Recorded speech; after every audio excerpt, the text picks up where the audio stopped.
Testing, testing. This is an audio check. Second time. Let me know in chat if you hear anything.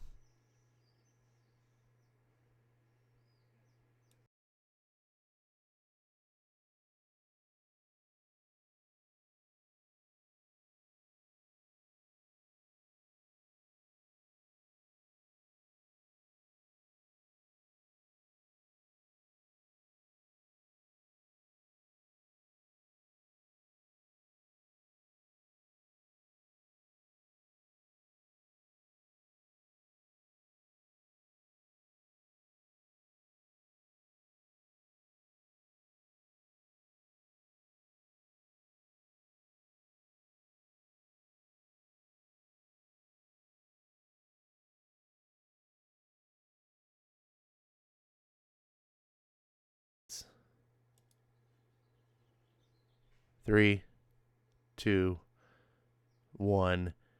How's it going, everybody? Welcome back to the Ash on Comics channel.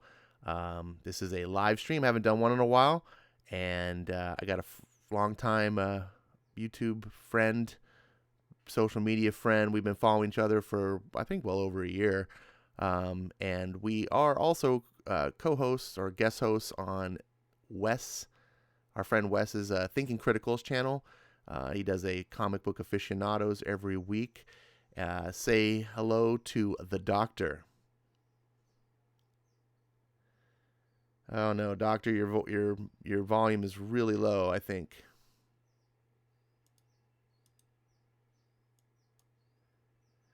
Now, this wouldn't be an Ash on Comics live stream if there weren't tons of technical difficulties. Everyone that's here watching, you guys know this. Doc, I'm not sure how we fix this because I'm not hearing. I was hearing you, and now it's like really quiet. Shit. How do I boost this?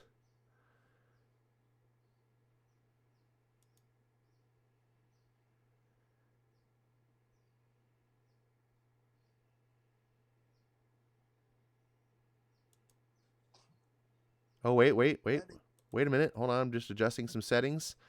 I think. All right. Oh, you're coming through much All louder. right. Hey, guys in chat, Awesome.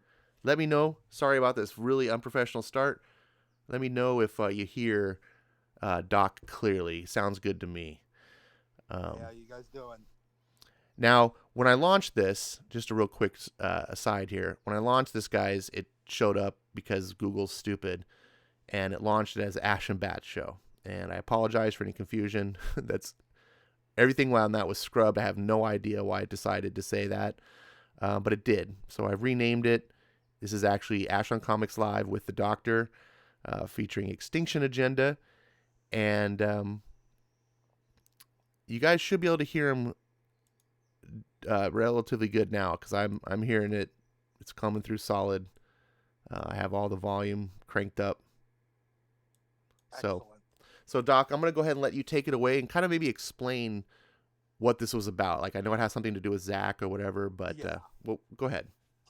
Okay. About 2 years ago, when Zach was still doing live streams, um, for some reason we all ended up talking about Extinction Agenda one night, and we pushed him to pick up the Extinction Agenda trade to do a review on it. Kind of, he was going to do a series called Cringe Detox, and he got the trade. He brought it onto a live stream. He's like, "Yeah, I got it," and then literally never did the review. And then he started moving. That's when he was moving out of New York, and then he moved to Austin, and then he moved to one other place, and then he moved again. He moved to like three places, and it just ended up in a box somewhere. So I've been busting his balls about it for like a year and a half. Like, hey, when are you going to get to this?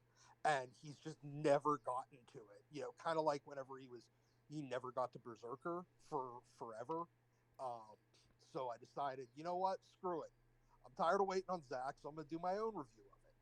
And because I'm kind of a huge X-Men geek, and this was probably one of my favorite X-Over events that they did. I mean, it was probably like 3 years after I started reading comics. It was cool as hell. Jim Lee and Rob Liefeld and John Bogdavone all doing art on it, and it was kind of the culmination of a number of years of the Silvestri era and even some of the stuff from X Factor, like early issues of X Factor, when Cameron Hodge was still human and not a giant creepy spider robot thing, and yeah, it was just really really good. So I wanted to do a review on it. It's some old school gloriousness, and this is one big ass trade paperback. So I mean, I think we got about 13. Yeah, I think about 13 issues there, all in this, No, and I'm not.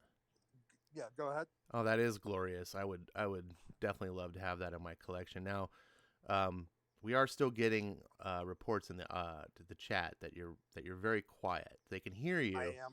but it's really quiet, and I'm Oh, not sure what it is because I hear you super clear. I went through and adjusted the Hangout settings, and all of a sudden it was like night and day. But all apparently right. that's not translating through to the Through the video. stream. Um, Damn. so I'm not sure Huh. what to do. Um, Yeah. Now that we're I'm. live, I'm thinking maybe it's just it's because I'm running it through two things. I'm running it through OBS, and so it goes into Hangouts, then it goes into OBS, then it goes into YouTube. And so I'm Okay. thinking maybe OBS when I adjusted the setting in Hangouts, it fixed it for me and you to hear each other, but OBS is still taking whatever it was before, which wasn't Yeah. loud enough in the audio. So I'm thinking, and I know we've had a bunch of problems, and I really apologize. Um, if maybe we just start the call over, but don't end the stream.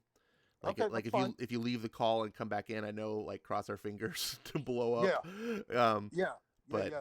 Let me try that. okay, All right. I'm gonna hang up and then I'll be right back. okay, All right.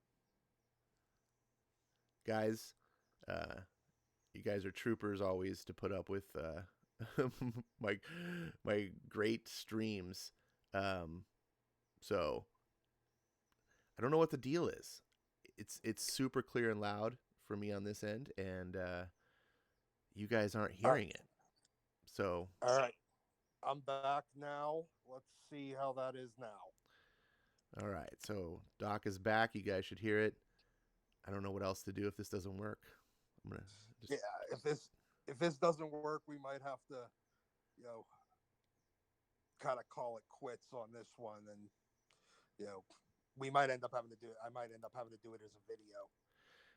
guys, I know you guys are all suggesting that he talk louder and so forth, but he actually, I mean, he's talking very clear and loud. I can hear.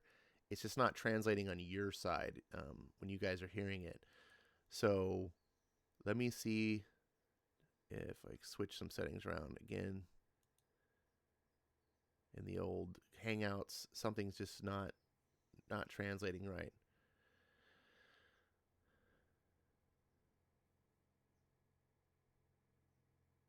Oh shit! Now I'm not hearing Doc at all.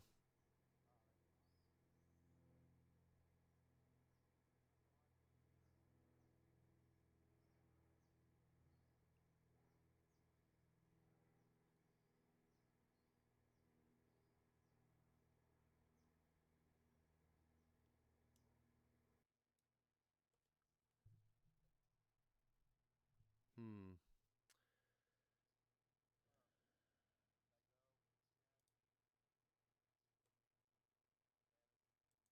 Yeah, Doc, I am barely hearing you. If I switch to the way that it was, I'm sure I'm hearing what they're hearing. Um,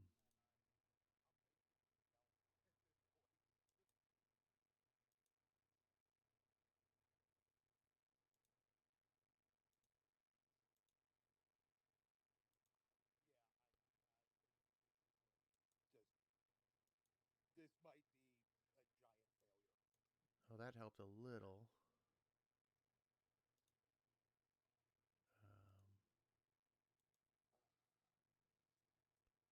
Let me check my mic settings. The thing about using your phone is like it should be really, really super plug and play. I'm sure this is on my end. I've had this problem when I recorded with bats in the past. He was real quiet. And the issue is I can't for sure know what the problem is.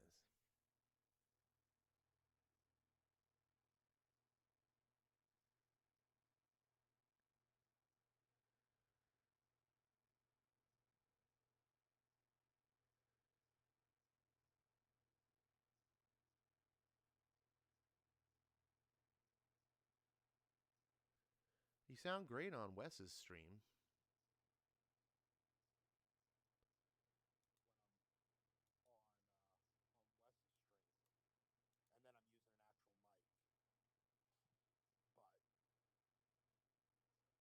When I'm on Wes's stream, and then I'm using an actual mic, but don't have a the camera I can't really use, and kind of need that for this. So okay,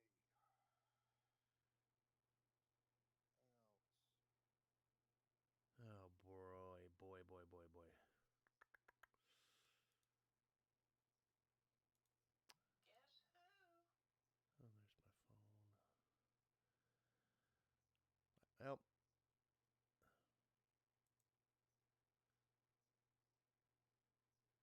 there's one final thing that I can think of.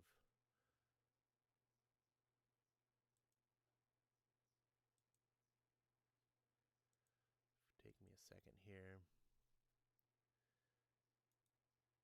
Okay.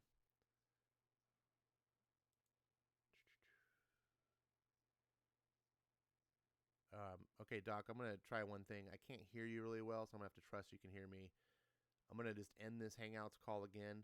I'm going to restart it and do it a different way that I've done in the past and send you the invite and then hope to shit this works. all right. Sorry, guys. Thanks for being troopers with me. And going to see if I can do it this old way that I used to do with bats. Come on.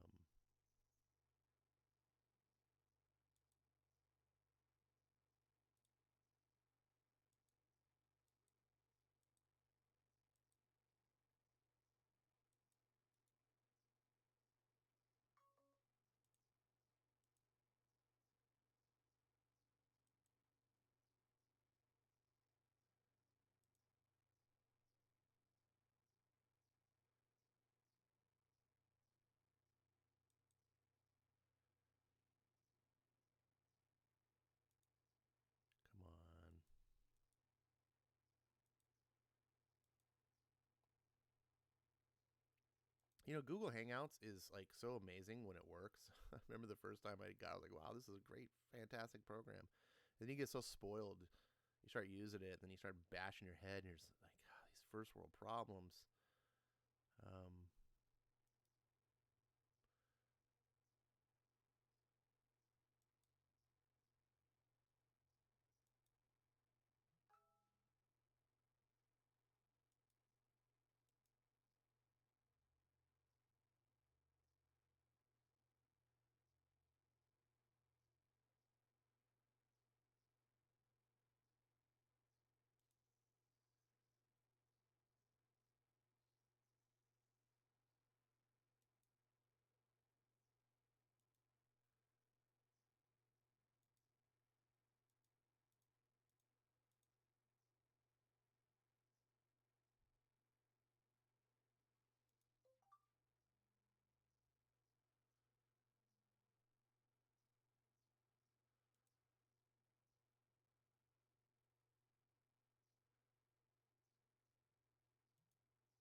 There we go. There we go.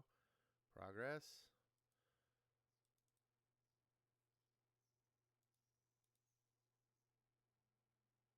Copying link.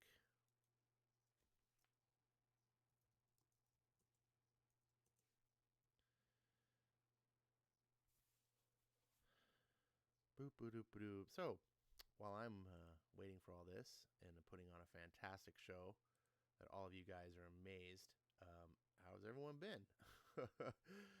I just lured you here. It was like, this is clickbait. That's what I do. Featuring the doc. Everyone's like, scrambling over. Oh, Ash has got the dock on. And it's like, Trick, it's just me. Just me. I got you over here in the middle of your day. And, Can you hear me at all? okay. I can hear you a little bit, but you're still quiet. Not as quiet, but Motherfucker. yeah, something's weird. And if you guys are saying that I'm quiet now, it's because I turned myself down so you guys could turn it up. Shit. All right, I'm going back up. Well, Doc, we're going to have to try to figure this out behind the scenes. This is a disappointment, I'm sure, for everyone. Yeah. I apologize to you. Oh, And I apologize to my audience for not having a more, I don't know, not having technical difficulties. But hey, that's what you get when you get amateur hour. So we'll work this out, guys. Sorry to crash and burn. And thank you guys for joining, for being here. I want to thank Doc, even though we had failures. Yeah. And I think it's on my end. something is goofy as shit.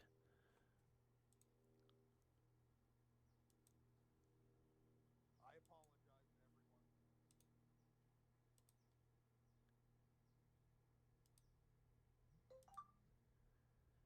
everyone. Huh. I have no idea what's going on.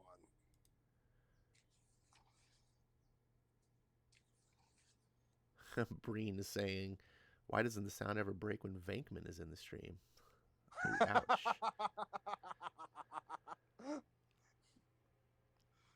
Oh, boy. Well, man, it's like I can hear you, Yeah. and I can see you, and OBS is telling me that you're, like, when I look at the visual audio levels, it's showing good video. Like, everything shows fine. Your decibel levels are just right, Yeah. but people aren't hearing it for some reason. I got no idea. Is maybe one recording a video myself and throwing it onto Dropbox or something and letting anybody upload it that they want to. Oh, wait. Venkman says he can hear you now. Oh, I can hear you. You can, or well, you can hear me. But it's That's awesome. It's Venkman, so I don't know. He could just be. I want a trustworthy source. Breen, Dave. All right, it says a lot better. So Okay. what? We're like 21 minutes into the stream. Fantastic. All right. Only 21 minutes. That's surprising. Okay, so here's what we're gonna. Oh, shit. Do we start this over? And because You know what? for No, like let's playback purposes, this is awful. 20. No, who cares? Just All right. we can throw it into the comments section. Like fast forward to 21 minutes. All right, I'll tell you what. Here's what I'm going to do, though. We're going to do a fake start over. We're not going to cut the stream, but we're just going to pretend like all... And so maybe I can edit it out later. So, All right. All right. 3, 2, 1. What's going on, everybody? Welcome to the Ash on Comics channel. This is a Ash on Comics live feature stream. It's been a little while since I've done a stream. This time, it's featuring the Doktor. Now, the Doktor is a good, he's a good comics friend that I met a little over a year ago, I think, maybe 2 years ago, on social media. We got like ideas, and we just followed each other. And we also collaborate as guests on Thinking Critical's live stream every week. He's someone I very much enjoy talking with, and he wanted to do a topic on X-Tinction agenda. This is something that has been kind of digging at his skull. It has something to do with Zach failing to come up to bat. I'm going to let him explain it, and then we're going to get into it and wish all these technical problems goodbye. So take it away, Doktor. All right, guys. Take 2. Yes. Well, about 2 years ago, we all ended up. When Zach was still doing live streams. We were all in the stream and got to talking about X-Tinction agenda because it was It all it came out in about 1990, and it was it's one of my favorite X overs, and he was going to do the live stream. He said, yeah, let's do it. Let's do a review on it. It's an old book. We'll do it. He was going to do it as like something called like Cringe Detox, and review a couple issues at a time. And then he just never got around to it. He got the book. And then he started moving, and it just ended up in like his glove box or some shit. And he never got around to doing it. So I got tired of waiting and decided I was going to do it myself. Um, this thing is actually pretty massive. It's got, I think it covers 13 issues, Uncanny, as well as three issues of New Mutants and three issues of X Factor, and kind of tied up a lot of long running plot points. That from X-Men from during their kind of the Outback era, as well as I guess some of the early stuff from X Factor, and then they just kind of threw in New Mutants for the hell of it. Um, I guess because they wanted to make it a 9-issue series, and well, they needed 3 series to do. Um, and so now we got some like, oh, that's just an ad for uh, another trade, but we have. I mean, plus it's Jim Lee, Rob Liefeld, uh, Chris Claremont, John Bogdavone, Louise Simonson, and a lot. I mean, look at this.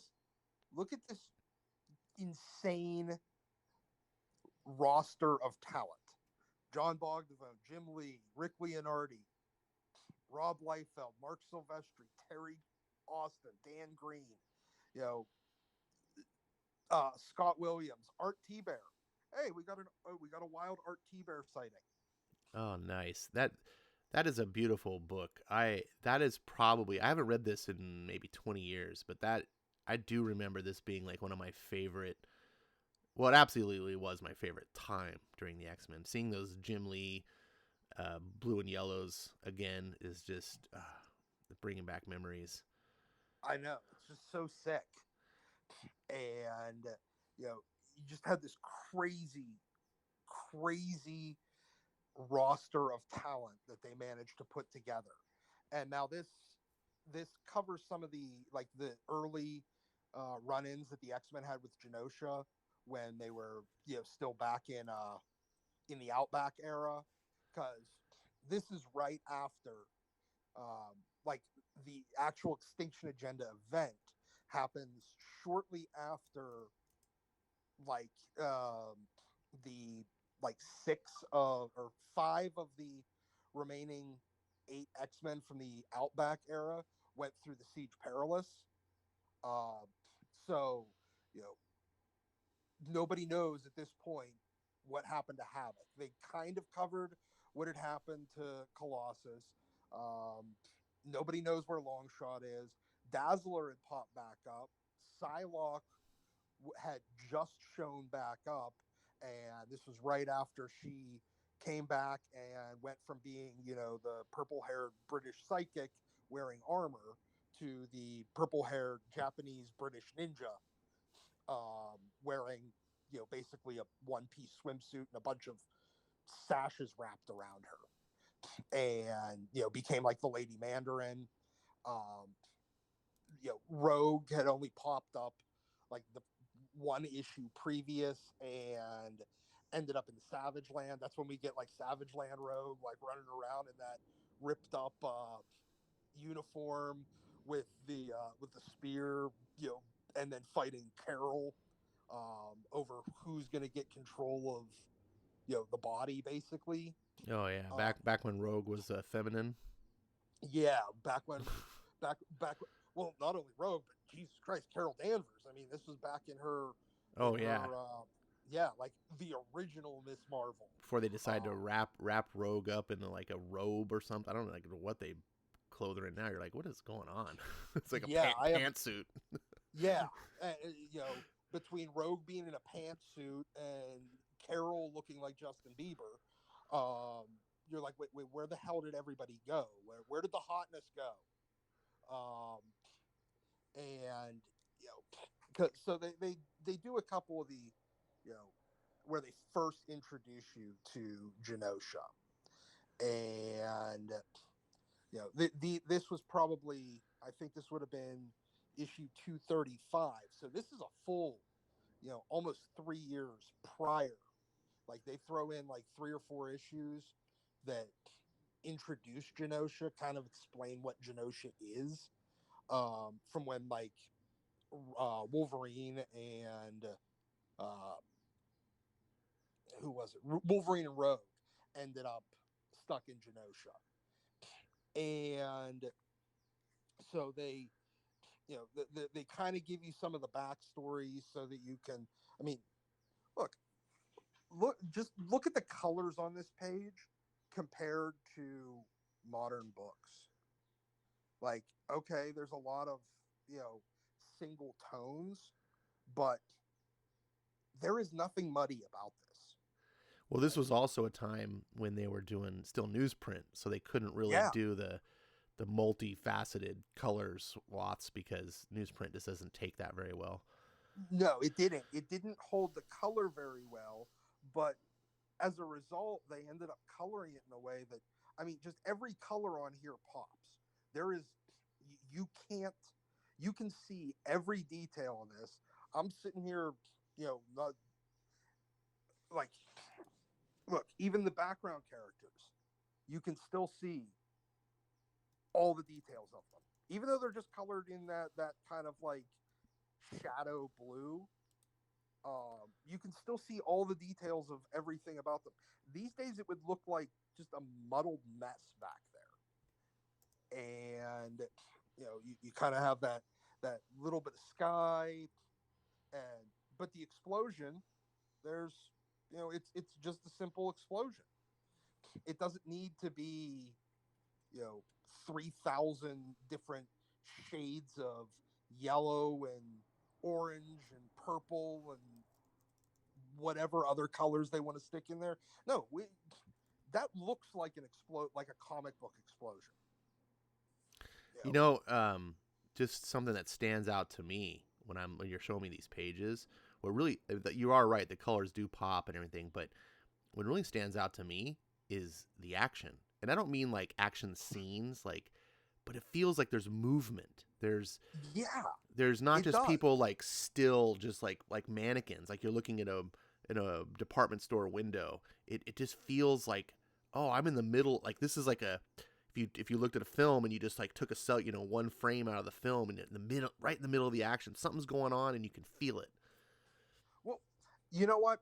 The other day, Zach did his review on drawing, you know, how to draw comics the Marvel way, and you know, there's always that one page where it shows, you know, the full range of like just throwing a punch, and the way that which of the frames basically that you would pull out to show in the comic, and it's either the hallback or like this way exaggerated follow through.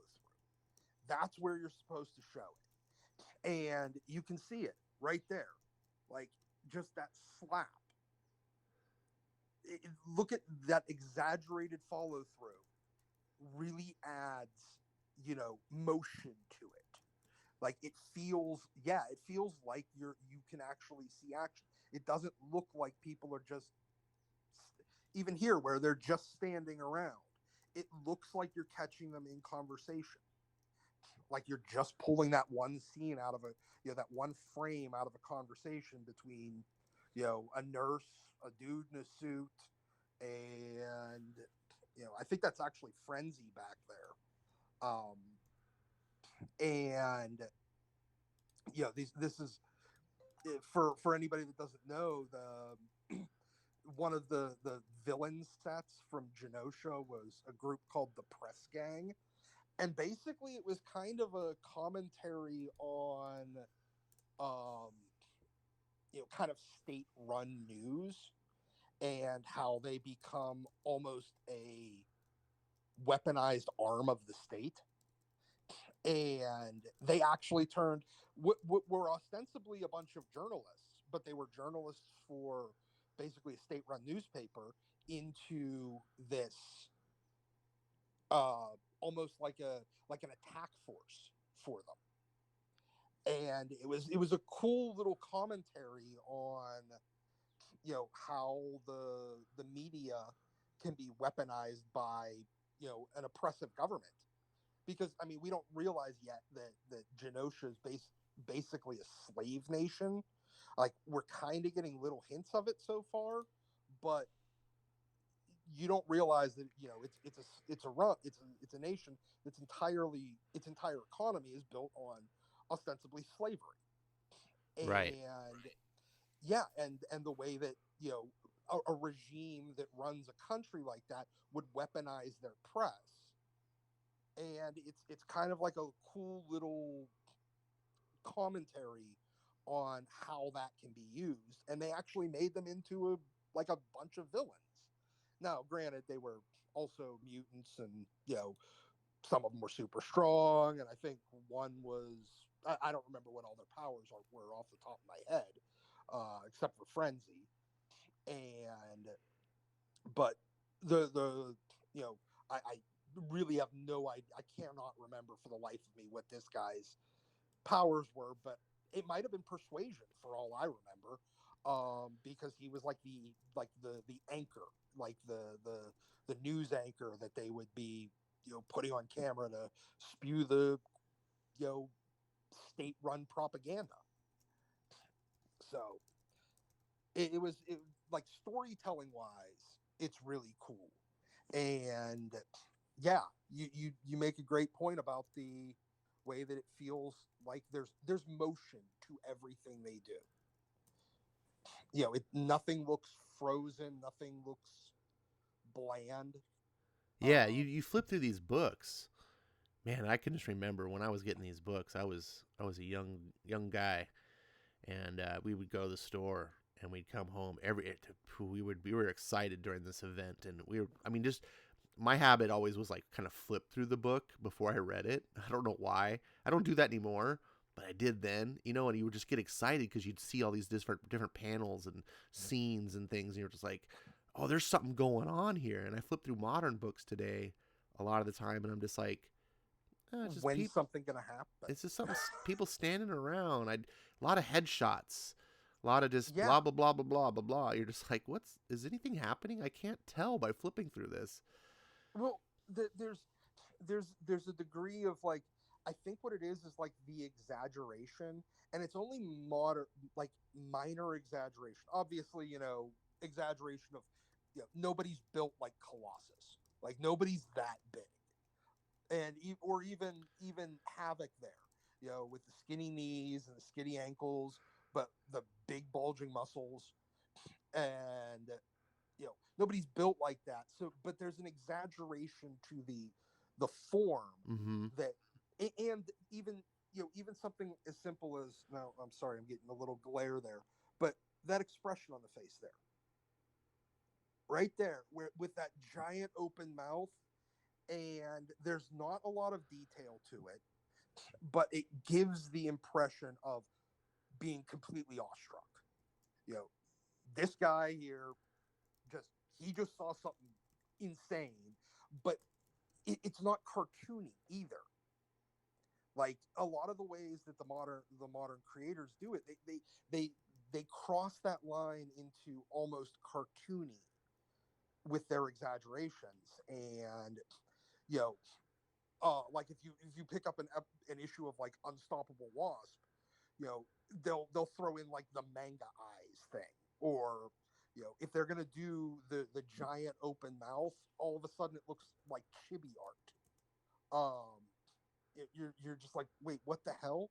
And even okay, you got a bunch of guys right here a bunch of magistrates, the Genosian magistrates right here, that are just standing around, but there's a menacing look to them. Like, oh shit, bad things are about to happen. Yeah, and you can see too, like the artist, even though they're standing around, the camera is low, so you're looking up, so they look menacing. Yes. There seems to be, it's hard to tell. I mean, the screen is small because I'm looking at, but it seems to be like there's like motion lines or something in the background. The first guy is popping out of the panel, you know, Yes. and so it's not so much like it's action in the way that there's like explosions and people beating each other up, but just the feeling of like things are happening, you know. Yes. And so you see that panel immediately, it pops you. You're like, oh my goodness, what are these guys gonna do? Yeah, exactly. And you're like, no, I mean that's actually a great point. That a lot of the modern artists would have stuck that guy inside the lines of this panel, and it wouldn't have made that, and the angle would have been more flat. It would have been a more even, straight across camera angle. It wouldn't have been that upshot. It wouldn't have had the guy that you know they look so menacing that the guy's actually popping out of the panel. And that's something that a lot of modern artists wouldn't even think to do, because they all want to draw inside the lines. They don't take any chances. They don't find anything. I don't know. Like, they don't know how to express what they're trying to get across. All they see is, okay, what, a dozen guys just showing up with guns they're the bad guys. So they just draw a dozen guys inside the panel and at a flat angle, and that would be the end of it. There wouldn't be that, this just popping that guy out of the panel basically makes them larger than life. Um, so now, again, this is still part of the kind of the prequel to Extinction Agenda, when the X-Men, and then they end up invading Genosha later. I mean, here would be Oh issue yeah, oh I 230. remember that classic cover. Oh, well, between this cover, I mean, your heroes are in peril. You think that bad shit's about to happen to them. Um, the you're just sitting there going, how in the hell are they going to get out of this? Wow. Hell, they might be dead already for all you know. And then you open it up, and this is something else that this is legitimately. I know that this is the trade, but this is actually legitimately the first page of the book. When you open it up, when you open that cover up, this is what you see on that first page. Not a wall of text giving you a recap, not an establishing shot from with a bunch of people sitting around, talking about something. No, I mean, literally the title is Busting Loose. They put, the credits are all down at the bottom, and Wolverine and Rogue are just messing people up. You know, it's funny you mentioned that credits. I'm sorry to interject here. I just No, go ahead. the it's so I just if you look at modern comics today, the credits often will take up like half a page, you Yeah. know, and they'll put everyone under the sun under the credits, and it's like bigger text, and it's like, do you understand that the comic book is what's important? In the old days, when comics were great, they understood the comic was important, and they understood, like, yeah, we, if people want to know who we are, here we are, but they're buying this because the product is good, not because look, our big stamp of names. And it's just funny, as the comics get worse, the credit portion gets bigger and bigger, and you're just like, this is Oh, backwards, guys. oh God, yeah. I mean, hell, look at this.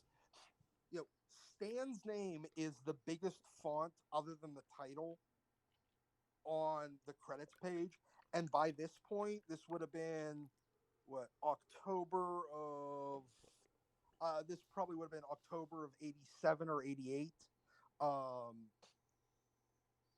Stan hadn't been with the company in like 15 years at this point. Not on the comic side. Now he Right. was still working for like Marvel Media back when, because this was about the time that they were. I think this is around the time that they did the that Pride of the X-Men um, one episode cartoon that was on that Saturday morning, Marvel block that had that and RoboCop. And but they only ever did one episode of uh, X-Men, and it had the when Kitty Pryde joins, and that's the series where they made Wolverine Australian. They gave him an Australian accent for no apparent reason. Um, so Stan hadn't even really been with the company in 10 years. His name is bigger than Chris Claremont's. It's bigger than Mark Silvestri's. Oh yeah, It's he's the king. Yeah, Stan.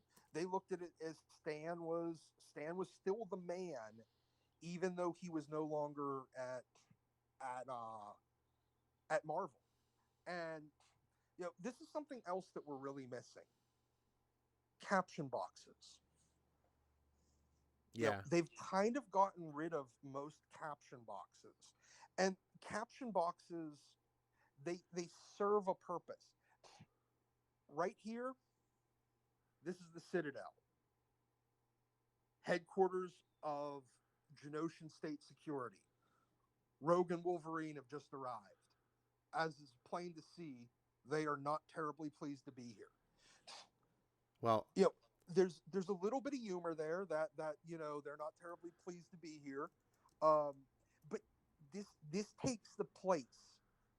These four little caption boxes take the place of that entire first page of establishing nonsense that they put in modern comics, where it's just a bunch of people sitting around and telling you what they are, who they are, what they're doing, and why they're there. yeah. Now I just do want to say, because I am a little bit of a defender. Um, while that great technique is absent in modern Marvel, DC is actually still doing that. In some Okay, in some of their books. So I agree with you. I think it's a lost art for a lot of people. But I've been catching up on Justice League, and Scott Snyder has been really impressing me with a lot of his old school text boxes and stuff. And I'm like, wow, this feels like it belongs in a book 30 years ago. But yeah, continue. but so you open it up and you have this immediate big splash page with action and a fight scene going on, Yep. and you're like, okay, I'm drawn in now. The cover grabbed you. The cover, pulled you in and said, "Hey, open me up. Let's see what's going on." And then the first page just goes, "Yeah, you ain't going anywhere. You're already drawn in. You're already invested in what's going on." And you get to the next page, and you know, there's there's motion. I mean, even just something as simple as the little speed lines on as this door slams shut gives the impression of movement, like that vibration whenever like a door one of these kind of doors from like a sci-fi type movie, um, just slam shut real hard, and that kind of like vibration almost that it has to it. You can almost see that in this art, just with those little speed lines. And then nothing is wasted. No pages are wasted. And not even a panel is wasted. Instead of this guy saying, okay, I don't hear anything, where are the reinforcements? Hey, maybe they decided to give up. And then boom, claws right through the door, and you can see that expression of fear just in the eyes there.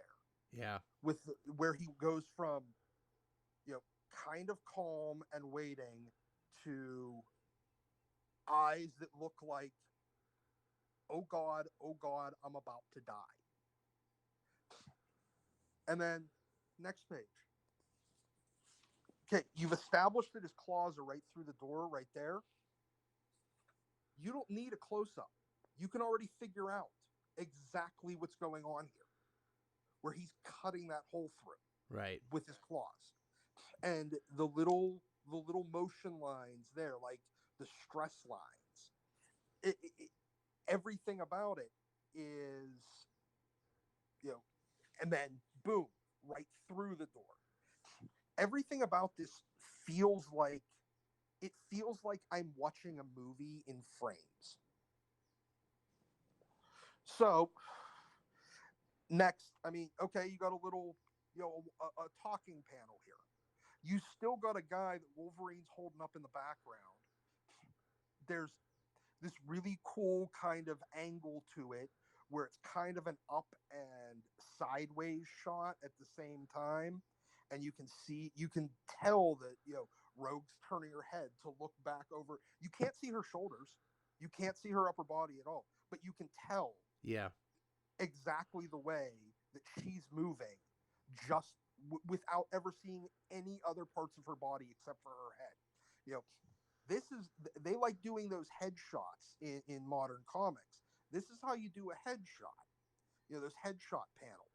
Oh, right. Yeah, for sure. Like the headshots. I mean, when I was saying that before, I just want to be clear. I wasn't saying like headshots necessarily were bad, but No, they're not.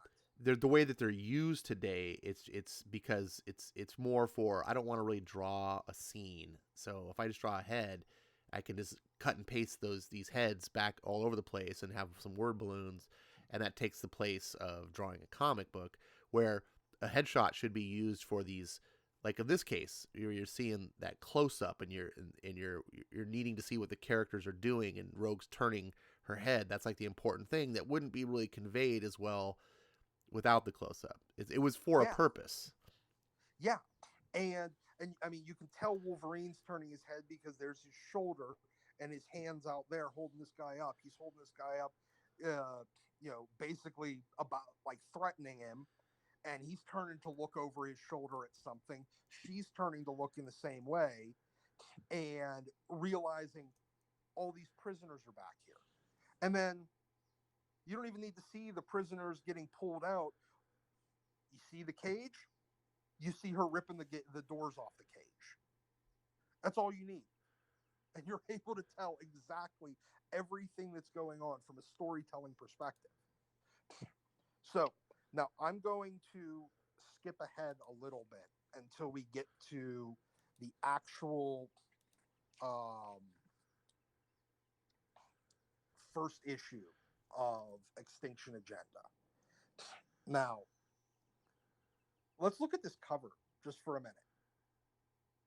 Everything about this cover is, you're just like, again, oh shit, something bad is about to happen to the X-Men. And is that Havoc as a Genoshan magistrate? Yeah. You got Warlock. You because you haven't seen Havoc. You haven't seen now at this point. You haven't seen Havoc in a 6 months to a year after everybody went through the Siege Perilous. You don't know where he's at, and he's popping back up out of the blue, but this time as a Genoshan magistrate.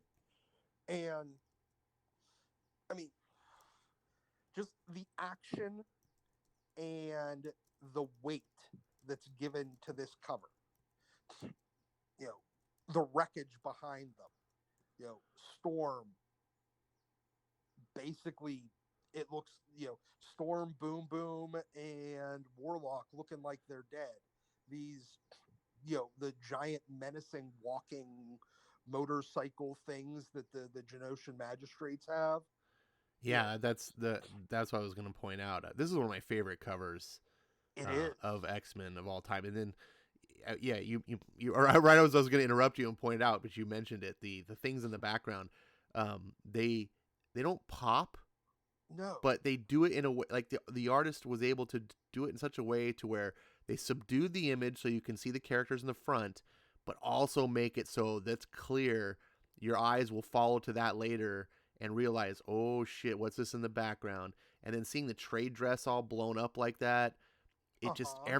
everything about this cover is great. And I can remember picking this one up off the shelves. And that's also what makes is a great cover when you can remember the time you saw it on the shelf and were like, "Oh," Yeah. and it just spoke to you. I mean, yeah, that's and I love every time they do this thing where they destroy the masthead. I love it. It always adds weight. When they actually incorporate the masthead, like you can go back and look at so many old, like there were the Incredible Hulk or Spider-Man or whatever, where the text becomes part of the image, but it's not, but it is at the same time. And like it's so big that the masthead is being affected by it. Yeah. And then now you want to talk about doing an opening shot that's not really a splash page though, but it's still cool. You're establishing two teams. You're not sure if they're going up against each other or what.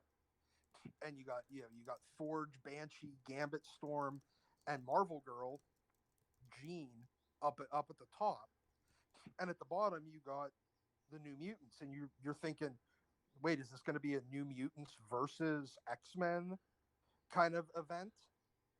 And you know, even when you're going to do a bunch of talking on the first page, they did it. He did it kind of that Frank Miller style in Dark Knight, where you know they did it as a news broadcast, Mm-hmm. like you're watching a news broadcast. This is the live broadcast. This is the video that they're feeding in of comments from the Genosian press equivalent of like a press secretary, a shot of the X Factor building, like you were watching a news broadcast. And even then, they still bring it in for the close up of Trish's face at the end. There's all this text on the page, but none of it seems to be wasted. It doesn't seem like it's overbearing. It doesn't seem like, oh God, how much text do I have to read? It seems like, oh, everything here is important. Yeah. So now you've done that, and then you go to the next page, or rather, the 2-page spread, and you have Marvel Girl and Storm. And remember, Storm at this point had been de-aged by Nanny after everybody thought she was dead. Oh, that's right. And this was right after she hooked up with Gambit, right after he first showed up. And you know, again, establishing you're doing the establishing shot, but you're also actually showing action. You have Storm flying, Marvel Girl flying, and then oh, they're fighting. And but you realize they're in the danger room. They're in the danger room of the school, or what's left of the school, because the school's destroyed at this point, and they're in kind of those sub basements that the mansion has, that had all the cool stuff that was all built out of tech. You had the upper levels, which was all like this nice home and mansion and everything, with some classrooms and whatnot. But then downstairs, you had that sub basement that had the danger room, it had the hangars, it had all the weapons, it had the labs, it had everything all hidden downstairs. And they're doing a workout in the danger room. And you get Um, Storm and Marvel Girl, and Marvel Girl looks like she's beat her because Storm is just still learning how to reuse her powers because she's partially brain wiped, for like had her memory wiped, because that's one of the things that happened with the Siege Perilous. You don't really remember everything. Um, and but then you have you know uh what's oh what is her name? um God. I'm forgetting to. Oh, Stevie Hunter. Oh, geez, that's a. Stevie Stevie Hunter. That was that she started off as um, Kitty's ballet coach and ended up becoming the X-Men's trainer. Hey, real quick, because Yeah, this has been on my mind. You mentioned Marvel Girl. Now I yeah, can't recall. Were they actually calling her Marvel Girl during this period? yes. Yes. Okay. I just it just dawned on me because I was talking about Marvel Girl in somewhere else, and I was having to be like, "Yep, people today forget that Jean Grey is the original Marvel character. Like they named her Marvel Girl, and it's kind of She been was lost in history. And now we have Miss Marvel and Captain Marvel and all this stuff. But it's like no, she was Marvel Girl. yeah. Jean was the face of the female superheroes of Marvel Mm-hmm. for a long time. Yeah. I mean, you had Sue Storm, but the Fantastic Four kind of always did their own thing. The Avengers, you had Carol was in and out, but honestly, Jan was more the face of the female Avengers, and because she's the one that designed all their costumes, she was the one of the founding members. She was the one that was, for the most part, most of the time, even when she wasn't an active team member, she was still always showing up in the Avengers. Um, but Jean was the she was the face of Marvel's women. And this is even after she had been dead for 5 years after the Dark Phoenix saga, and before she showed back up in Fantastic Four and Avengers, and then to launch X Factor #1. Um, and when she came back, she wanted to distinguish herself from being, because she was Marvel Girl even in the original X-Men, when it was Iceman, Beast, Angel, Cyclops, and Marvel Girl. It wasn't Anne Jean Grey. She went by Marvel Girl all the way back in X-Men 1. Um, and when she came back from being the Phoenix and came back to life, she picked up that moniker again and went by Marvel Girl. It wasn't until I think when they split the teams to launch X-Men 1, and and they split it, and Jim Lee and Chris Claremont went to the adjectiveless book, and John Byrne and Willis Portasio did the Uncanny book. I think that was when she started just going by Jean, and she dropped the Marvel Girl name. Okay. Um, but so Stevie, Forge, and Banshee up there running the thing, and even though they're talking, you know, Sean's still doing something. He's adjusting settings. Stevie's looking at everybody like, I'm the trainer, I'm the boss.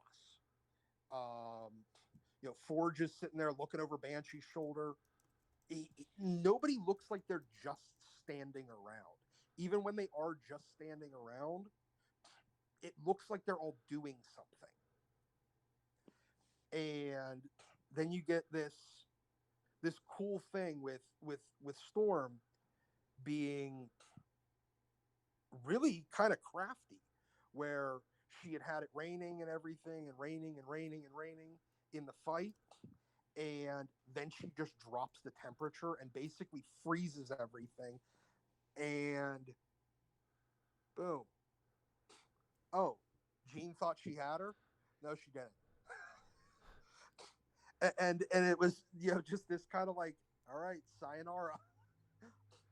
Um, and everybody else sitting there like, okay, yeah, we know that Storm can still do this, even though she's, because remember, Storm's body is basically like maybe 10, 12 years old at this point. Um, because she's barely uh hit that age where, like puberty, where they can actually start having their powers manifest with mutants. They've kind of gotten away from that a lot in Right. recent years. Like, you see a lot of these X-Men, these new like teen X-Men characters that aren't even teens. They look like they're 8. Right. And you're sitting there going, that none of them manifest powers. And Gabby is supposed to be like 8 or 10. Yeah, that was my first thing. I thought she was 7. Yeah, well, she might be. Or she I mean, started at least when she was 7. yeah, Yeah. she shouldn't have any powers.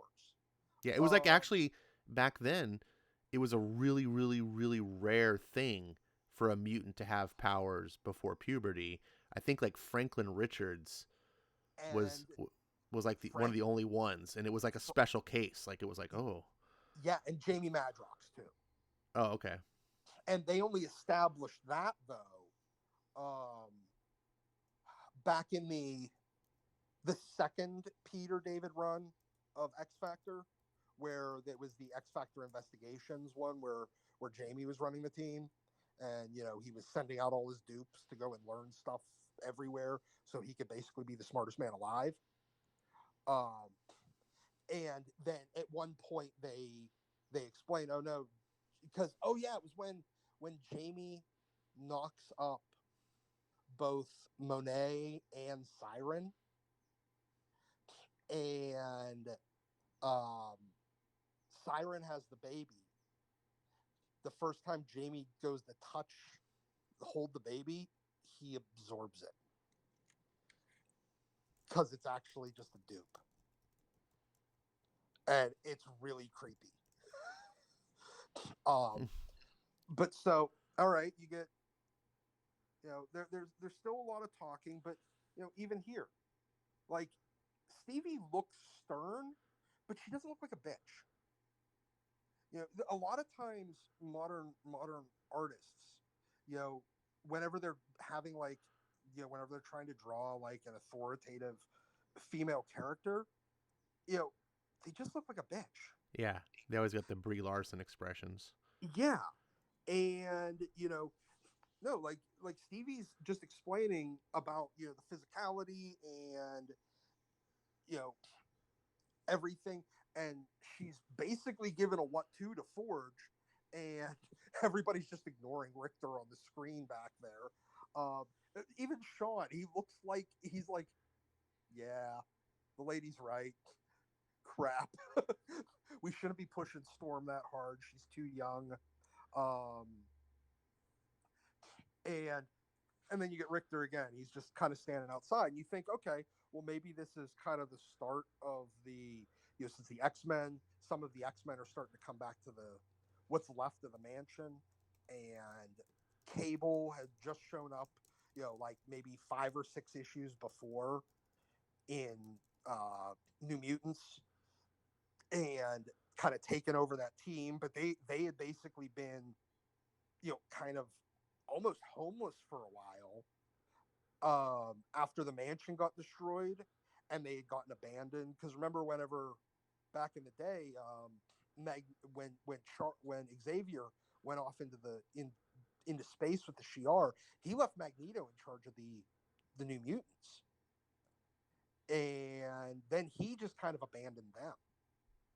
Uh, so they kind of had no real leadership for a while, and no place to live because the mansion got destroyed. And Cable had found them and kind of taken them under his wing, and to kind of mold them into a strike force for him. And they went and they were basically living in all the sub basements of what was left of the mansion at that point. And he's trying to get in to go and do a training session, and they're finishing up here, and then just look at that. That's just cool. You can see. I mean, first of all, look at the detail. They act. Jim actually drew all the tread onto the boot. He even put the M. like like Cable has his own mutant branded boots. It's kind of cool. Right. And you know, you can see him. You can see that he just kicked that door right in, and everybody thinks, and you think, is he just about to start a war with the X-Men? And but that's not what's going on. And it all kind of gets worked out, and everybody moves on, and then let the New Mutants go and do their training session. Then now this is still some stuff from the some leftover plot points, and it's actually also some. See, this is the other thing that Claremont used to do all the time. He'd throw in just this page and a half of like a B plot. You're sitting there going, okay, we got Guido, you got this guy with the car, and he's looking for Dazzler. And they throw this B plot in of Lila Cheney coming back after she'd been gone for a long period of time, because she's an intergalactic teleporter, so she's all over the galaxy and all over the universe, basically being a musician. But he just throws this page and a half of a B plot in before coming right back to the A plot, and that it's not there for no reason. Oh God, dogs started barking. And that somebody's going to come back to it at some point. He's going to come back to it. He's going to do something with it. You just don't know when. And that was the thing with Claremont. He'd always weave in this B plot, and sometimes a C plot. Sometimes it would be a whole issue that was a B plot issue, but he'd do it also during an A plot story that you knew he was going to come back to at some point. You just didn't know when. Then you get Storm and Jean just hanging out. You get something that feels normal. You get that Storm and Jean, friends for years, even though they haven't seen each other, and they're actually just catching up at this point. They're doing one of those things, where they're just sitting around eating, but it doesn't look boring. Do you notice that? Yeah. That's one of the things I actually distinctly remember about X-Men, were these moments like this where they could sit around. It's funny because we talk about modern comics, and one of the tropes that everyone loves to make fun of is like, oh my God, they're sitting around eating. Yeah. And you'd pick up an old comic of X-Men, you might go to this page and you'd be like, if you just had today's mentality of comics and you just, you thought this was a new comic, you might immediately be turned off and just be like, oh God, they're sitting around eating. But it was different. If you took the time to look at it and appreciate it, it wasn't bland. It wasn't, like I said, it just didn't feel like what we were talking about before about like action and things. Like there were things happening, and these moments felt like real things, and they were used in sparse occasion to remind the audience, like, hey, these are people. It's not just bang bang action all the time. We need to settle down, have some character development, get you to care about these people so that the action scenes really mattered. Yeah, because you can get fatigued by just nonstop. Oh, look, it's Sentinels, fight, fight, fight. Oh, Magneto, fight, fight, fight. If you don't care about the character, this is the problem the movies have. Yeah. The X-Men movies don't do any of this. So you don't care about the characters. Yeah, you can't get really invested into them because they don't feel like they're actually friends. This looks like two friends that haven't seen each other in a very long time getting together to grab a bite to eat and catch up. And they actually even you know are doing that. And because after the initial, okay, this is a little heartwarming moment. And as you said, there's stuff happening. Like, look in the background, you got the bartender back there just wiping glasses down and little music notes that he's singing. But then it gets a little darker, and as they start talking about, and you can even see it in the shading, like the way that the shadow comes across Jean's face. And over here you have, kind of a little bit of a flashback, but it's in the same panel. So it's almost like you're seeing into her memories, which is artistically, it's really cool because you have like the light coming in from this side and Jean's face, and it looked like the way her eyes look, it's getting a little darker, and then the shading comes in, and then like you're seeing this memory in her head of them on the space shuttle when they when Jean died initially, and the Phoenix Force took her because you know Storm and her, after after Jean died on the moon,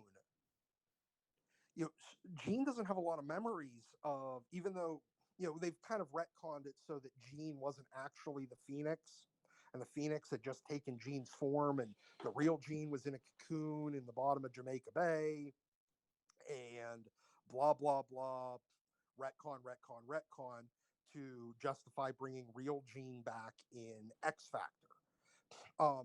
But they literally haven't seen each other. They haven't seen each other since Jean died on the moon, literally 133 issues previous.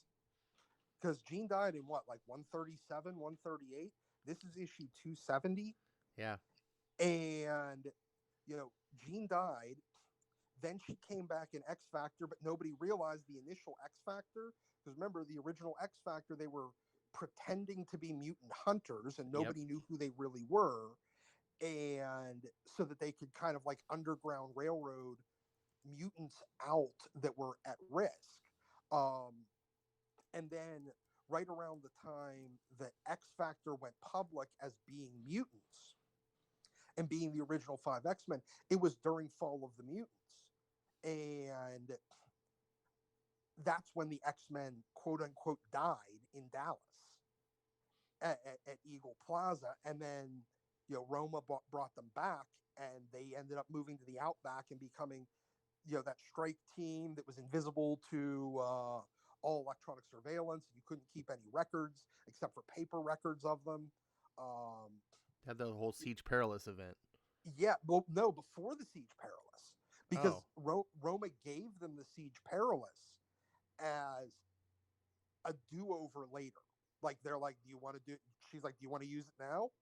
And they're like, yo, well, you just brought us back and you let us be invisible to electronic surveillance, and the world think us dead.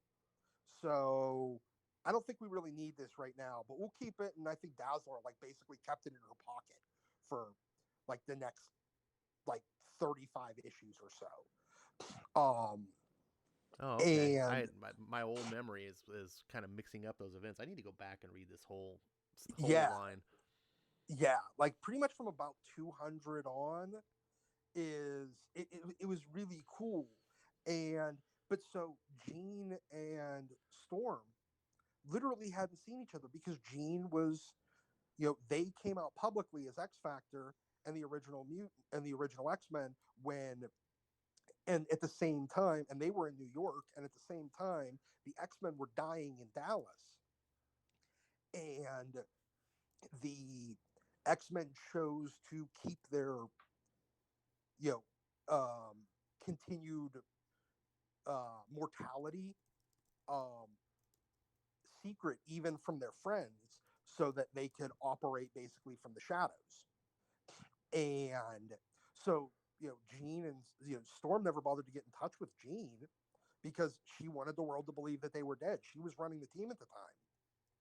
And then Storm kind of died, but not really, and got, you know, abducted by Nanny, and then, de-aged, and then met Gambit, and then she lost her memory, and then she met Gambit, and then they somehow ended up, like, she gained a lot of her memory back, um, but not all of it. And then they went to, left Louis Gambit and her left Louisiana and went, or New Orleans, and went up to New York, and that's when they ran into Forge and Banshee and Jean.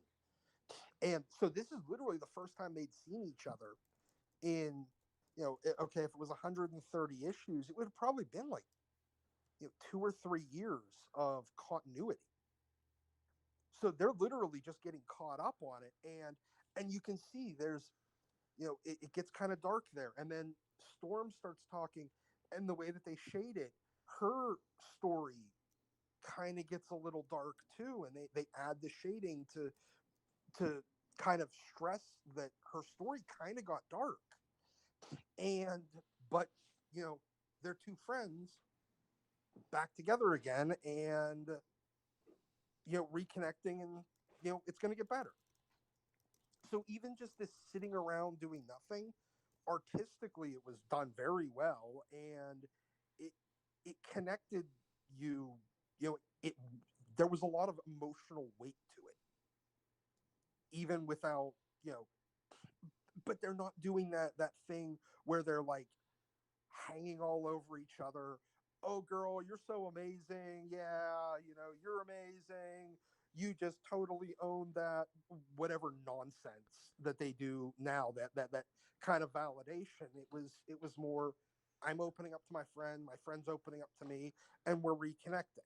Yeah, there's no self-aggrandizement in No. 90s Marvel during this time. Like it's all about we got to do the right thing and people need us and let's go do it. And I mean, I can't stand SJWism stuff. The whole culture war bullshit. Like aside, I just can't stand reading about characters that are like, I'm the best. Yep, I know it. You go, girl. Like, no, it, that's not what a hero is. You're just a braggart. Like, go yeah, away. yeah. Like these characters, even though they end up, oh, look, two girls hugging. No, there's actually some emotional weight behind it. You can see it. And, like, it's been a long time coming between two friends that have had a lot of crazy shit happen to them and not seen each other for a while. And there's no validation there. They're not validating each other. Right. It was just saying, I miss you. And this is a funny thing. I'm not sure if it was during this particular era, but I know it was around this time. I think the Silvestri time when they're in the Outback. There was a long period of time where the X-Men was dominated by women. Like there was just like one or two guys and the rest were women. But it was Well, never like pronounced. Like no one ever thought about it. And the women never had to talk. Like never was mentioned. The comic was never self-aware of this. well, And no, well, the, there was one issue where it was self. There were two issues actually. There was the one that Rob Liefeld drew, that was the joke issue, where there was the boys' night issue and the girls' night issue. The girls' night issues, issue 244, where Jubilee comes in, and the boys' night issue is the one where they all get, run around, like pop all over the world, getting shit housed, well, and accidentally stop an intergalactic invasion. right. Well, I guess what I mean like is just from a like like a feminist type point of view of like, oh look, we got to have women, we got to have this diversity. Like X-Men never was self-aware of this. It just was people, and Oh, they had their personalities and their differences, and they just did things like people. They weren't thinking about it, and they weren't talking about it. And one of the things that's standing out to me as you're describing it, and it's just bringing back all these memories, is like these women were so much stronger than the female characters we see today, precisely because they never had to constantly validate each other. We never had to constantly have the comic tell us, look at how good this woman is. She can be just like a man. Like, the fact that it was never needed to be said, and they were just people, and we didn't have a bunch of feminists trying to promote them, made them stronger. I feel like when I read today's comic, the more you try to prop someone up, the more I feel that they're weak, like that they need help. Yeah. Well, it, this page right here is exactly it. First of all, okay, you have Wolfsbane confronting Storm about basically the X-Men abandoning the New Mutants and then coming back and basically shoving them out of their home and like saying, hey, you guys got to make space for us. And like, she's literally crying here. You know, there's no, you know, all women are friends. This is, you know, she's furious. mm-hmm. And she literally runs off. And you can see that there's guilt in Storm's face. And then even here, you know, Stevie comes up and starts talking to Storm about, you know, I messed up.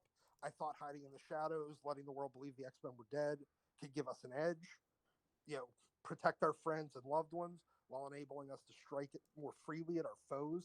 Instead, we have deeply hurt those that we care for the most. And Stevie doesn't just sit there and go, you know, you're amazing. She goes, hey, not every idea is a winner. You know, there's no validation.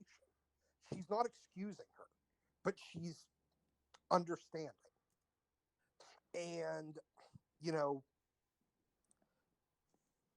they're interacting like people. There's X-Men at this era is such a soap opera. Oh yeah. And it's amazing, but it's an amazingly well done soap opera. Mm-hmm. I mean, everything just keeps going. There's not really much in the line of, they don't do story arcs. They do, you know, it's days of our lives.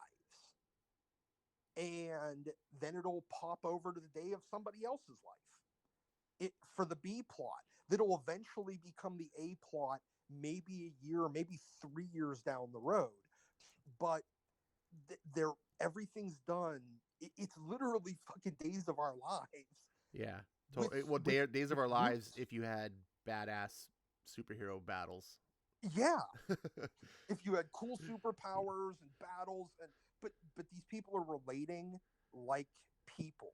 Maybe slightly exaggerated, but you know, everybody's, you know, trying to, you know, you get then all of a sudden, you know, in here, just as they're, you know, kind of all talking and like working out their issues, then the magistrates show up and screw their day all up. And there's no, you know, oh, we kicked their ass kind of thing. No, the X-Men just get straight, and the New Mutants just get, you know, straight asses kicked. I gotta say, that's another interesting like point that I kind of was in the back of my mind. I hadn't really thought about. Like, the X-Men, pretty much back in those days, like, got their asses kicked more times than not. Yeah, they did. It was very different than even comics back then. Like, I remember distinctly being a young guy reading X-Men, and then like I'd branch out into other comics, and I was like, these aren't as exciting because the heroes always win. Like in the X-Men, they get beat, and it's like, oh, they won. Okay, now they're beat. And so every victory felt hard fought and meaningful. Yeah, they were always the underdogs. Yeah. Even though they have these phenomenal powers, they're always the underdogs because they're either a a superior force, superior numbers, somebody using their own morals and ethics against them, putting them in an unwinnable situation, and or just surprise attacking them, and then they have to regroup to try to actually survive. And so you get the X-Men show up. Now everybody else that was still down in the bunker in this, they're trying to get out, but Storm's already scrambled the lock.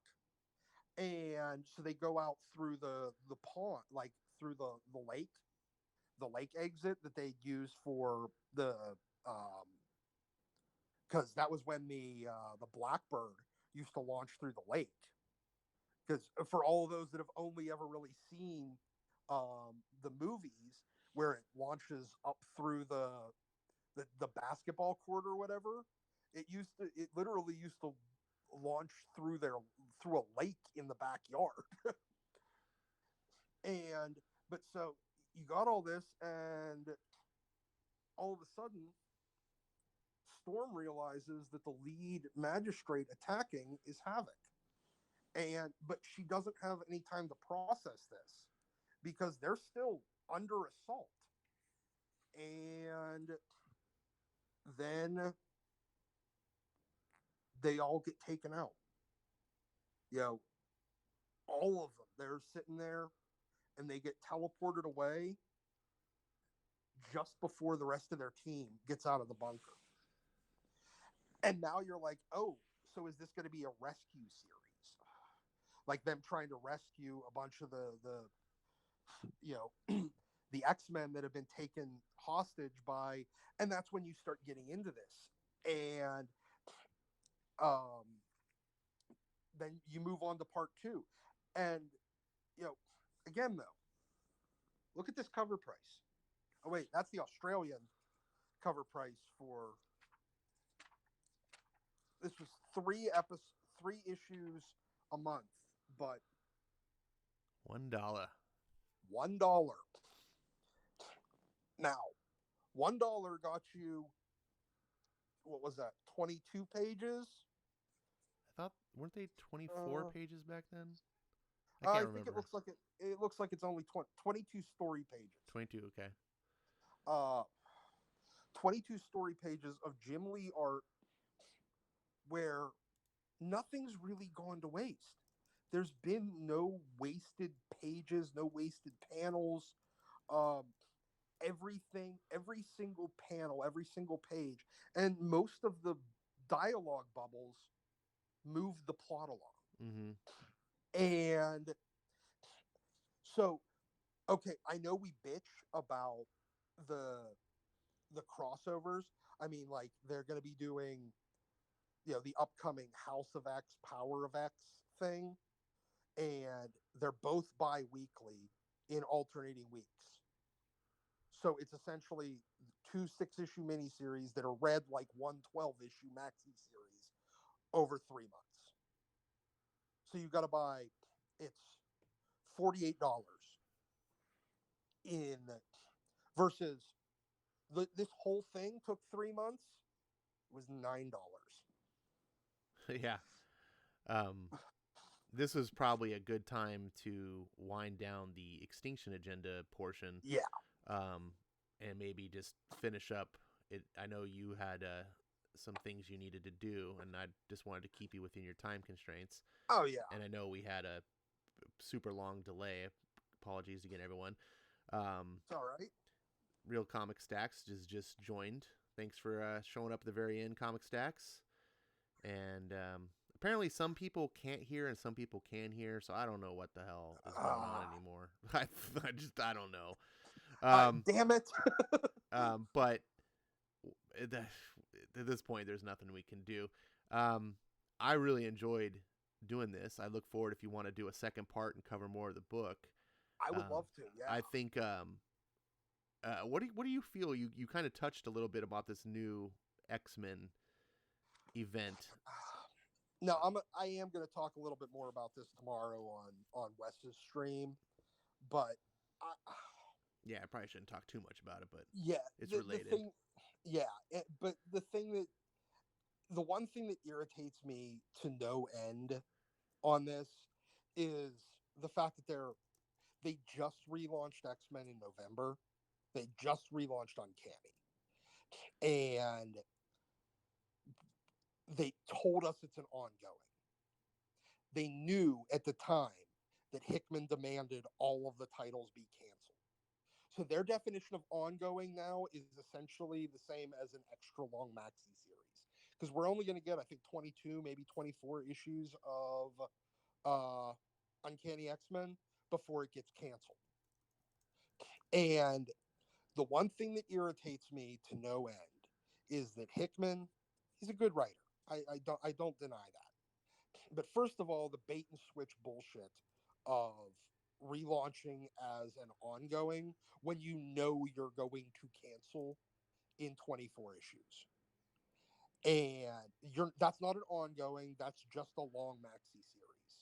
Yeah, when I heard today, one of my fellow YouTuber buddies, I'll just give him a real quick shout out. God, now I'm drawing blanks. God, that's the best shout out you can ever do is when you're going to shout out someone's channel and then you can't remember who they are. Yeah. I know his name is Chase, but I'm struggling to remember his channel. Oh yeah, I'm blanking on it too, dude. Uh, I'll later in the stream. Chase's channel. Anyways, he did a video today, and I love his work. He really does good stuff. He's a big X-Men fan like you, like me, and he's excited. And I was like, oh, why are you excited? You burn X-Men comics on your channel. But he talked about, he did the article or read about the article on Bounding Comics, and he was saying that this has been in the works at Marvel. Hickman's been working with Marvel for over a year on this. Yeah. And I'm like, wait a minute. Uncanny X-Men just launched in December. Yeah. That means they launched Uncanny X-Men while they were planning to do this. Yeah, knowing that they were going to cancel it. Oh, and then sold it to the readers as an ongoing. That just infuriated me. It's one thing to like just change directions. Like, I don't like that, but sometimes I understand. Yeah. Shit doesn't work out the way, and you're like, you know what? We're going to go a new direction. Let's just scrap this and go. I don't like it, but when you knew ahead of time, you shouldn't have launched Uncanny X-Men. You should have just done another rainbow book. You know, just done like X-Men Purple. You know, just... I mean, or hell, if they wanted to do the disassembled and then, you know, the kind of reassembled stories that they're doing, you know, the first 10 issues were essentially X-Men. It was called X-Men Disassembled. Make a 10-issue X-Men Disassembled event book. You know, they were doing it with Avengers, with No Road Home, and whatever the hell, and was it No Surrender, and then the new one's No Road Home, something like that. You know, they've done it before, and this was the same thing basically. Yeah. And then if they want to do the, you know, Wolverine and Scott putting together a new team thing, do it by calling it like X-Men, you know, Reassembled or whatever the hell you want to call it, but don't call it Uncanny X-Men when you're, you know you're canceling it. Yeah, and they marketed it to the fans as like, look, we heard you. We know you guys want Uncanny X-Men. You want your old X-Men back. You don't want, we heard you. So we're going to give it to you. And everyone was like, yes. And it was like, psych. 6 months later, rug pulled out. You know, Charlie Brown style. Pull the football. Yeah. Just like, what? And the thing is, I look at it like, I'm sorry. As good of a writer as Hickman is, he's not Chris Claremont and he's not Grant Morrison. And neither of those two guys needed a number one to make X-Men the biggest book on the world again. Right. You know, Claremont took it, okay, they did giant-sized X-Men number one to launch the new team. But then they just continued at issue 94. And this is after the book had gone 66 issues of new material, and then what would have been? It would have been 27 issues of reprints. They literally had it as a reprint book from 67 to 93, then launched Giant Size #1, and then just went to Uncanny 94. And Claremont wasn't even on Giant Sized X-Men. That was Len Wein. Mm-hmm. So Len did one issue of X-Men to set the table for Claremont, and then Claremont took essentially a dead title. Yeah. And people forget that X-Men was virtually I mean, it was essentially canceled. They were just printing reprints up to that point. Yeah, it was, and it was getting printed by every other month. So it was a bi-monthly release schedule for it as a reprint book for 27. That's basically 4 years, almost 5 years of zero new content in X-Men. And Claremont managed to take that book and turn it into the biggest book on the planet. The biggest book in comic book history. No book sold as well for as long as X-Men did. The entire 1980s and almost all of the 1990s were X-Men. That was the book. Yeah, that was as big as Spider-Man is. I mean, Diamond has always used what they call the Batman Index. Mm-hmm. That's how they figure out their sales. All they get, and this is actually how Comicron gets their sales as well. They only get Batman's numbers, and then they get everyone else's percentage of Batman. Right. And so if it's 1.07%, you just multiply whatever Batman's number is by 1.07%, and that's what that book sells. They almost went to the X-Men index because X-Men was so strong for so long. Yeah, no, I recall. If I recall, Marvel internally did something similar for their own numbers. Yeah, in counting, and they used X-Men as their reference. That was their reference point. Everything was based on how close are you to X-Men. And Grant came along, and the X-Men had been a little bit middling for a while. They tried bringing Chris Claremont back, but they never had the patience to let him do what he was going to do, because Claremont's one of those guys where unless he's coming in with a clean slate, like he was able to in Uncanny 94, it takes him a while to move chess pieces around to where he wants them to be so that he can start moving forward. Yeah, he didn't start off Uncanny X-Men swinging. Like it was a slow burn up, and probably took like a couple years before it was like, oh, this book's now really hitting its stride. But once it was going, you were like, it was on fire. Yeah, he had to he decided he didn't want to use Beast, he didn't want to use Angel, and he didn't want to use Iceman. So he had to spend a little bit of time after 94 to build up to issue 100 so that you could have the old team versus the new team, so that a couple of the old team members would leave. Mm-hmm. And he had to build up that conflict so that it made sense in the story. Yeah. and, with the conflict between some of the old team members and some of the international team members, so that it would justify them leaving instead of them just like, hey, yo, I quit. Bye. Like a lot of the new writers do. They just, shit comes out of left field.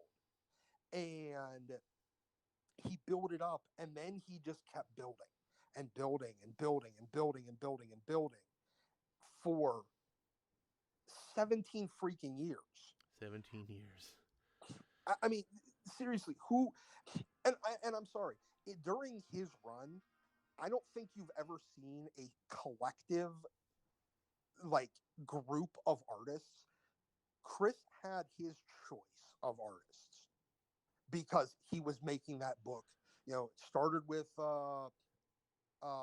Dave. I think it was Dave Cockrum. then John Byrne. Then I think Cockrum came back for a little while.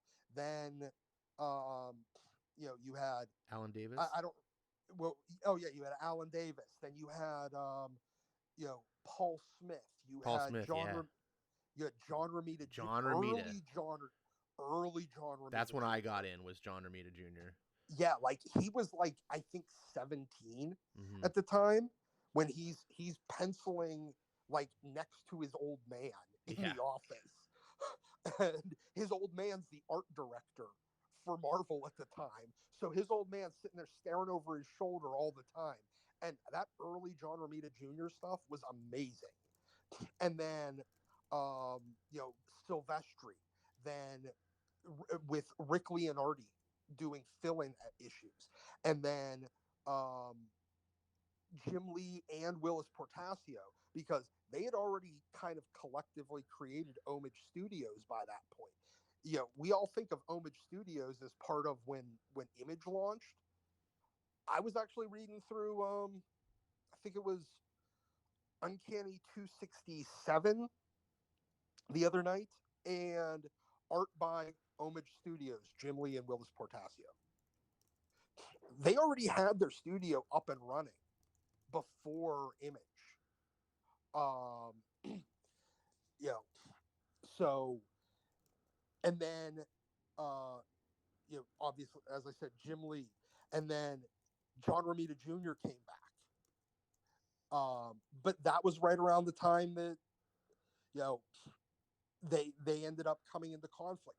And I still don't understand how they made the choice with letting Chris go. I mean, the guy had been, I understand Jim Lee was a huge, huge, huge seller. You could just slap his name on stuff. My understanding was that Claremont just was kind of getting burned out of comics and wanted to explore his novel writing career, because he was writing a couple novels. He had that. Yeah, he had that sci-fi Fireflight or whatever, that fighter books. Yeah, that with the female fighter pilot. Yeah, and then he also had that collaboration with George Lucas, if you remember. He did the Willow novels. So, by the way, Chris Claremont collaborated with George Lucas Quirks, not Jonathan Hickman. Okay, let's just get this straight. Okay, continue. Yeah. Quirks, by the way, is dogging Chris Claremont. He doesn't know. Yeah. We're, Claremont, look, is he verbose? Yes. But he wrote like he was writing a soap opera. Mm-hmm. And it worked. Everything about it worked. He kept that one rule that Stan always had. He took it to heart of every comic is somebody's first comic. So he would find a way to work in, instead of, how I hate the way that the modern writers do it, where they'll explain who the characters are with the little caption boxes, and they always do, that Joss Whedon-esque, genius. Oh God, I hate that when they do little descriptors. Loves tacos. Yeah. You're like, what the? No, like it if Chris Claremont would have done that, he wouldn't have had 17 years on X-Men. So the first time somebody pulled that shit, he pulled that shit. Basically, the whole X-Men readership would have been like, "Fuck you, man." Right. I just want to point out something to some of the younger people in the audience. Comics Quirks. And much respects to my buddy. He's a buddy of mine. But back in this time, X-Men, these books that Doc was talking about today, during this time, and I'm not even going to talk about the X-Tinction Agenda, which was a big event. Just a normal issue. Just a run-of-the-mill, here's an X-Men issue. It's not crossing over with anything. There's nothing giant size about it. There's just, boom, it's a regular old issue. Sold in the late 80s, early 90s, as Silvestri was finishing up and Jim Lee was coming on, were about 700,000 plus units. That was just for the run-of-the-mill. Per book, without movies. There were no movies, no TV shows, no toy line, nothing. Yeah. And this is also an era where everyone was like, I know Spider-Man and I know the Hulk, because they had cartoons and TV shows. Everyone knew Batman and Superman, of course, because they had movies. And and Wonder Woman and from Wonder the Woman. Linda Carter show. But X-Men destroyed them all. You could add up all their sales together, and X-Men was like, yeah, we're the one.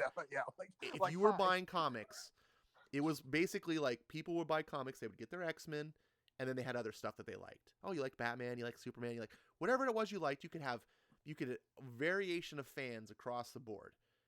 But almost all of them also picked up X-Men. That is how pervasive that book was. And it wasn't like a thing. It wasn't like people talked about it. It was just everyone knew X-Men was great.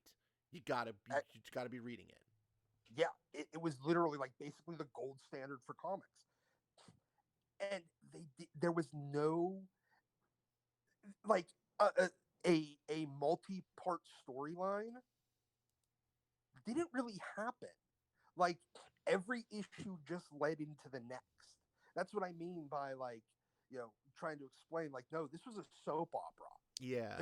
There's not, every episode of a soap opera just leads into the next. It's not story arcs the way that like a lot of scripted shows are, where they'll have like an overarching arc. No, there was the B plot that was kind of in the background, but almost every issue was kind of a one and done, but it led directly to the next one. And then every so often, the X-Men would need a little break, and maybe they go on vacation. Maybe they'd have like the girls' night out issue where they end up at a mall in LA just to get away from all the crazy shit that they were doing. Gateway teleports them from the outback in Australia to a mall in LA so the girls can all get makeovers and go dancing. And they happened to get into a little scuff, but it wasn't like anything big. Like they literally just, Jubilee showed up and, they saved her from, an overzealous mall cop. that was Right. that was the extent of really the conflict in that. And there was like the M Squad that was supposed to be like, it was basically like a bunch of teenagers that hated mutants, and they just kind of gave them a stern talking to and went away. um but it was just about them living their life, and they need a break from their craziness. And then there was, as I said, the boys' night issue where, you know, Wolverine, because at the time there were 8 X-Men. It was 4 men, 4 women. Storm, Dazzler, Psylocke, pre-Japanese Psylocke, Mm-hmm. and Rogue. And then it was Longshot, Wolverine, Colossus, and Havoc.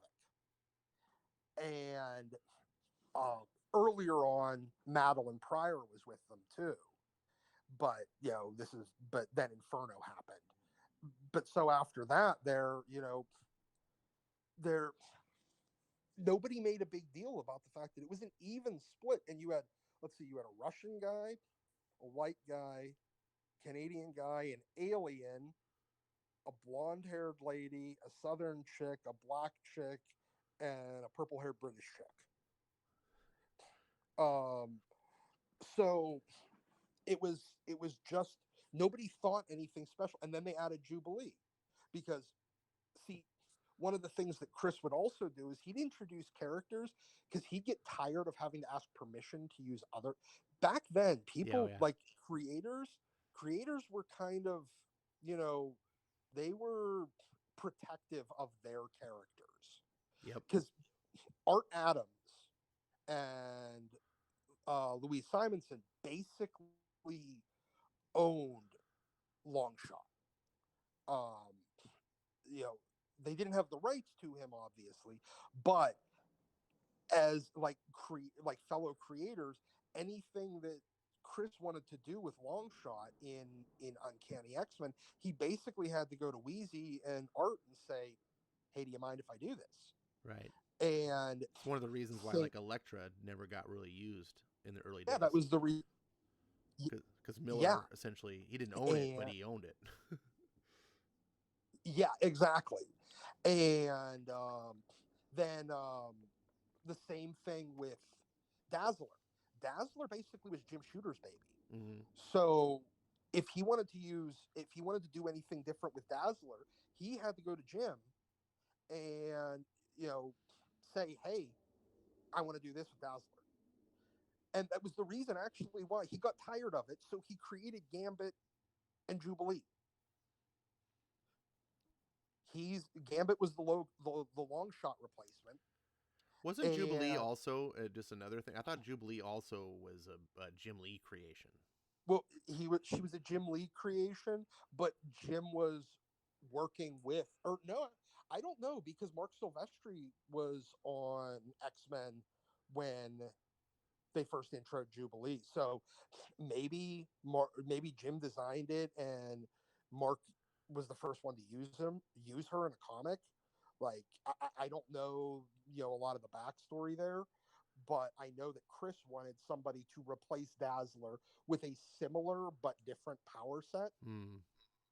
And he wanted to keep, see, this is the thing, he never wanted to do like I'm going to replace this girl with, or this guy with a female version of basically the same character. He'd keep them similar.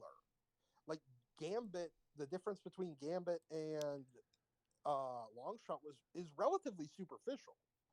Um, they both throw projectiles.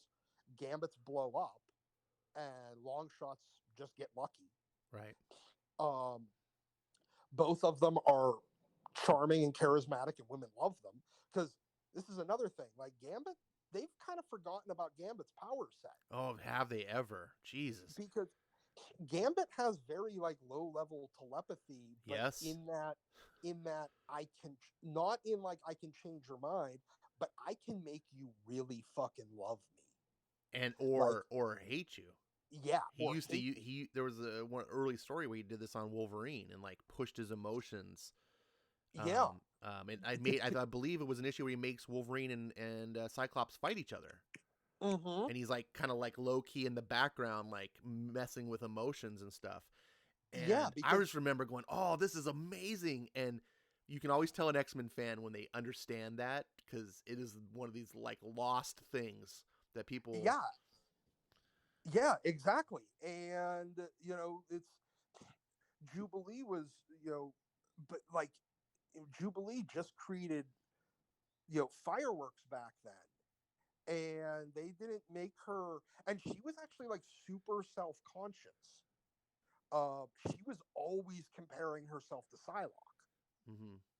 That was one of the things, like from early on issues, like especially after Psylocke became Asian, because now they're both Asians on the team, but Psylocke's kind of all va-va-voom, and you know Jubilee, early on, kind of looked like a 14-year-old boy. Yeah, it's been a long time, and when I was younger, I didn't.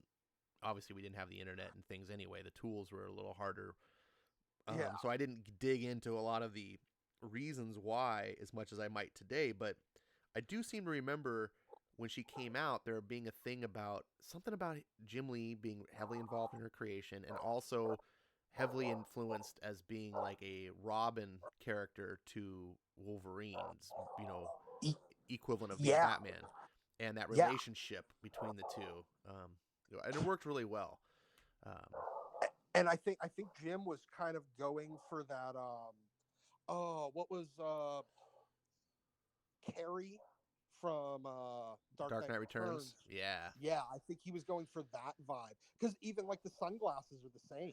Yeah, it's the same color set as Robin, and then that Uh huh. same relationship of like mentor and someone to care about. Like Wolverine needed sort of that human connection to keep him in Yeah, check.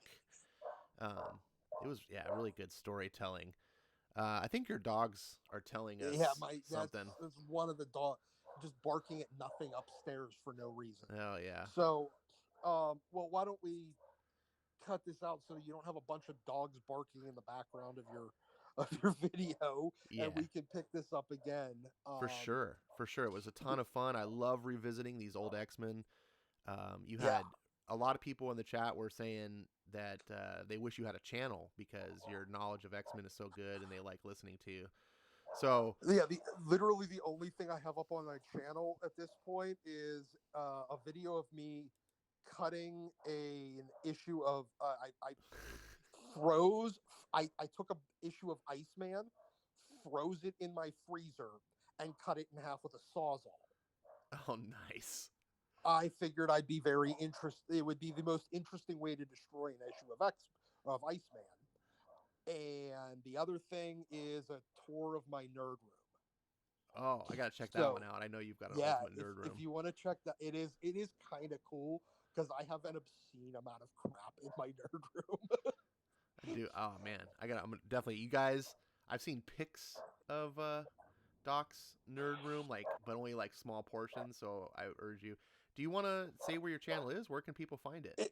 It's oh Jesus Christ, I don't even know the thing for it. I'll let me you know what, I'll post it in, or I'll message it to you, and you can throw it in the like or the description Sure, below. and we'll also mention it next time too. So Yeah, exactly, because I honestly don't remember. I think it's the Doctor, but I'm not sure. I literally don't even know what my YouTube name is that's all right. because I don't use it. Well, man, So it was a pleasure to have you on. It was a pleasure to listen to you talk about X-Men. I love listening to people who actually know more about this great time of X-Men than I do. So I'm a fan, and we'll schedule another one. Also, just a plug, Doc is going to be on Comic Aficionados live stream tomorrow morning with Wes. I'm usually a guest. I think I have something coming up this Saturday, so I can't commit. I'm not sure I'm going to be on, probably not, but Doc will definitely be there. He's going to be talking about the modern X-Men fiasco and Marvel Comics. So you'll get to yes. hear a whole different perspective there. And Wes runs a really good channel there. If you don't know Thinking Critical, definitely check out Thinking Critical's channel. And we'll wrap it up there. Thanks so much, Doc. Anything you want to final say? Oh no, well, just thanks for tuning in, guys. It was fun to start going through this. I'm doing your boy's job for Definitely. And follow him. If you guys don't follow him on Twitter, it's Science Jesus, at Science him. Jesus. Yeah, Um, correct. you can find him on there. So we'll wrap it up, and we'll see you again next time. We'll post ahead so you guys can know where to find. And thank you so much for supporting us through the fiasco of technical problems. Yeah. And see you then. Bye bye. Later, guys.